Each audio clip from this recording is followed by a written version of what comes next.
कई बार ऐसा होता है कि पेरेंट्स जो है खाना लेकर पीछे पीछे बच्चे के भागते हैं। बच्चा आगे आगे, पेरेंट्स पीछे पीछे। और बच्चा क्या करता है, अगर ज़बरदस्ती मदर जो है उसके मुंह में कुछ डाल भी देती है तो बच्चा दूसरे कोने में जाकर फेंक देगा। मैंने कई बच्चों की एग्जाम्पल देखी है कि बच्चे मुंह में खाना ले लेते हैं और दूसरे कॉर्नर में जाकर वो खाना वहीं का वहीं फेंक देती है और मदर समझती है कि मैंने खिला लिया है। सिमिलरली बच्चे को रोकते टोकते हैं, टीवी मत देखो, इतना टीवी मत देखो, लेकिन बच्चे के कान पर जूं नहीं रेंगती, वो पूरे इंटरेस्ट से पूरे एंजॉय करके अपने कार्टून देखता रहता है। पेरेंट्स बच्चे को कितनी टोका टकी करते हैं लेकिन बच्चा फिर भी नहीं मानता। तो आजकल के बच्चे जो हैं हाइपर एक्टिव हो चुके हैं। हाइपर एक्टिविटी मतलब उनकी जो है जो एक्टिविटी है ज़रूरत से ज़्यादा बढ़ चुकी है। देखो, हम जो नॉल हमारे ज़माने में जो नॉलेज होती थी, हम जो 3 साल में नॉलेज गेन करते थे। 3 साल में जो हमारा सिलेबस होता जाता, जो हमें जो इन्फॉर्मेशन मिलती थी, डाटा हमें प्रोवाइड किया जाता था, 3 साल की जो इन्फॉर्मेशन थी, आजकल के बच्चे 1 महीने में वो इतनी नॉलेज को गेन कर रहे हैं। तो इतना सारा डाटा अंदर जा रहा है और उस डाटा को वो एक्सप्रेस करने के लिए वो अपनी एनर्जी को कहाँ यूटिलाइज़ करेंगे? उनकी उतनी एनर्जी यूटिलाइज़ नहीं होती। अब जब हमारा समय था, पुराने थोड़ा इससे पीछे जाने की बात करती हूँ, उस समय में क्या होता था कि बच्चे आउटडोर एक्टिविटीज़ करते थे, बाहर जाते थे खेलने, कोई ना कोई कोई फिज़िकल एक्टिविटी ज़रूर करते थे। तो स्कूल टाइम के बाद फ्री होते थे, जब होमवर्क कर लेते तो इवनिंग टाइम उनका प्ले टाइम होता था। बाहर जाते थे, बच्चों के साथ खेलते थे। लेकिन आजकल क्या होता है कि पेरेंट्स जो है बच्चे को बाहर नहीं जाने देते और ना ही बाहर जाने का कोई कहीं ज़्यादा ट्रेंड रह चुका है। तो मोस्टली जो है बच्चे टी अपना स्टडी ख़त्म की और टीवी की तरफ चले जाते हैं, कोई कार्टून देख लिया तो वो सिटिंग एक्टिविटी उनकी ज़्यादा बढ़ गई है। सिटिंग एक्टिविटी से क्या होता है कि उनकी जो एनर्जी है, जो उनके दिमाग में जो भी इंफॉर्मेशन भरी है, वो ठीक तरीके से यूटिलाइज़ नहीं हुई। तो इस वजह से वो उनमें ऐसे बिहेवियर देखने को, हाइपर एक्टिविटी का देखने का बिहेवियर उनको मिलता है। कई बार हम पेरेंट टीचर मीटिंग में जाते हैं तो पेरेंट्स, जब टीचर जो है बच्चे की बहुत सारी कंप्लेंट करती है, आपका बच्चा बहुत शरारती है, कहना नहीं मानता, ये है वो है, स्टडी में इतना ये वीक है, तो पेरेंट्स जो बहुत है वो लो फील करते हैं। तो घर पर आकर जो वही जो उसकी जो फ्रस्ट्रेशन है वो बच्चे पर निकाल देते हैं। ये सारी चीज़ों को रोकने के लिए कुछ तो उपाय होंगे, जिससे हम आजकल, क्योंकि हम जो आजकल के जो बच्चे हैं, ये आज के 2050 में, 2060 में ऐसे बच्चों ने अपना वहाँ पर जाकर करियर स्टार्ट करना है। तो अभी से वो अपने आप को इस चीज़ के लिए प्रिपेयर कर रहे हैं। पेरेंट्स जो है बच्चों के साथ अपने आप को कोप अप ही नहीं कर रहे। बहुत फ्रस्ट्रेटेड बहुत सारे पेरेंट्स रहते हैं। कई पेरेंट्स तो बहुत हैप्पी रहते हैं, क्योंकि क्योंकि बहुत सारी चीज़ें जो है बच्चे को सिखानी पड़ती है, जिससे कि वो बच्चे में ये वाली जो एक्टिविटी, जो हाइपर एक्टिविटी की प्रॉब्लम है, उसको सॉल्व किया जाए। बच्चे के पास एक्स्ट्रा एनर्जी है, वो सारा टाइम भागना चाहता है, कहीं इधर से उधर, उधर से उधर, और पेरेंट्स के पास इतनी एनर्जी नहीं होती कि मोस्टली पेरेंट्स जॉब से थके हुए आते हैं, तो वो बच्चे के साथ इतना एक्टिव नहीं हो पाते। लेकिन बच्चा जो है वो चाहता है कि वो एक्टिव रहे सारा टाइम। तो मोस्टली इसमें क्या करें कि बच्चे को डिसिप्लिन सिखाएं। बच्चे को सिखाएं कि अपना जो स्कूल का बैग है उसको कैसे मैनेज करना है, अपने शूज़ को कहाँ रखना है, अपने जो कपड़े उतारे हैं यूनिफॉर्म के वो कहाँ रखने हैं, अपना टिफ़िन कैसे रखना है। ये सारी चीज़ें बच्चे को हमने ही नॉलेज देनी है, ताकि उनकी जो एनर्जी है, जो उनकी एक्स्ट्रा एनर्जी उनमें आ चुकी है, वो कहीं न कहीं उसकी यूटिलाइज़ हो।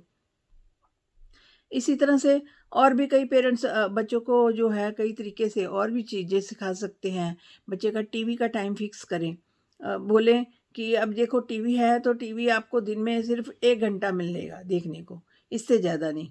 क्या होगा शुरू-शुरू में, जब पहले तो हम बच्चे की आदत बिगाड़ देते हैं कि लगातार चलो हम काम कर रहे हैं, तुम टीवी देखो, हम भी फ्री से अपना काम कर सकेंगे, तो फिर बच्चे की हैबिट बन जाती है, वो छोड़ता नहीं है।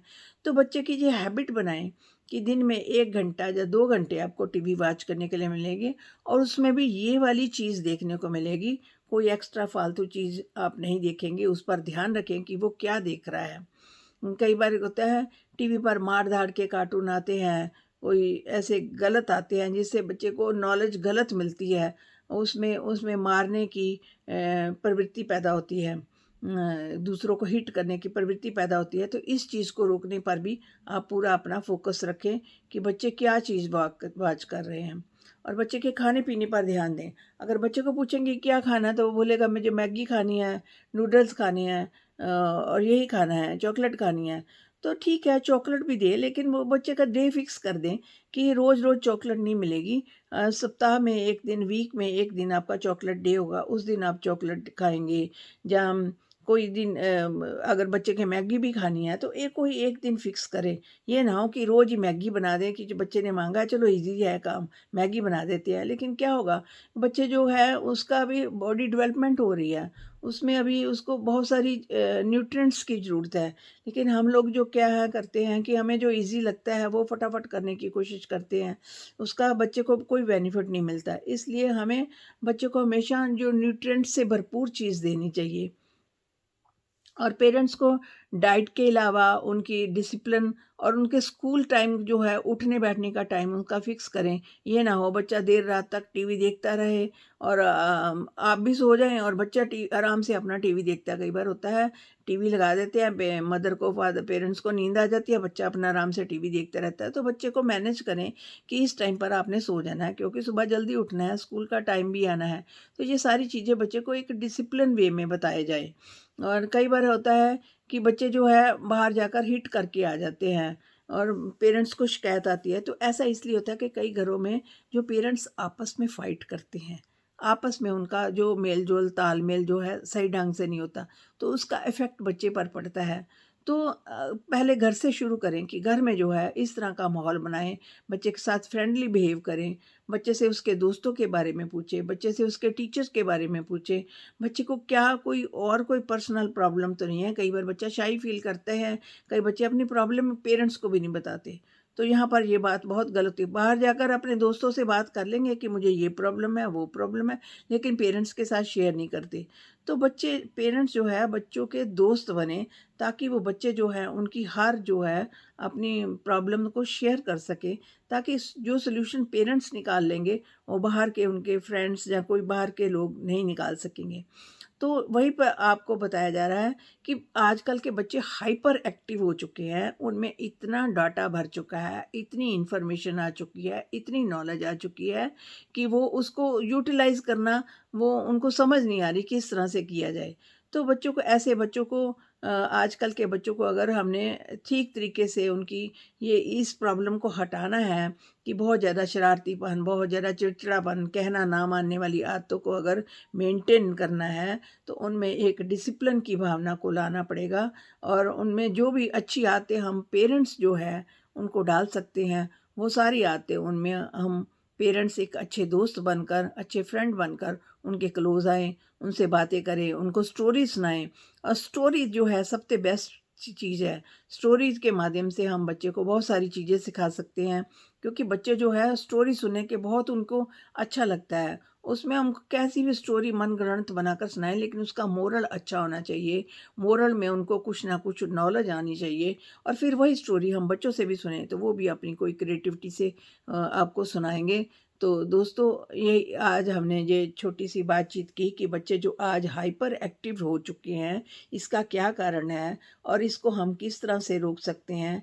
तो दोस्तों, इसी के साथ आपका बहुत-बहुत शुक्रिया। प्लीज़, अगर आपको मेरी वीडियो पसंद आई तो लाइक और कमेंट कर दें और बेल आइकन के बटन को दबा दें। शुक्रिया दोस्तों।